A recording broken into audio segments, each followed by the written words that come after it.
والهلال يعاني يعاني يعاني. إذا سالم الدوسري مشاهدينا الكرام يغادر الميدان، وركلة جزاء للأسترالي أليكس بروسكي، وإمكانية الثلاثية للكتيبة العينوية.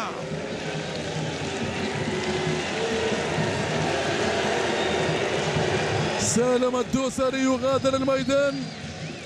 الهلال سيبقى يلعب ب10 لاعبين منذ الدقيقة 54.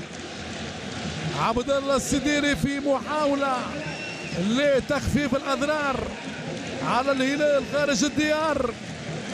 رادوي والكرة الأولى، رادوي النيران القديمة الصديقة، التركيز 100%. يتقدم الآن الكوري الجنوبي ويمشي رادوي، وعبد الله السديري بامتياز.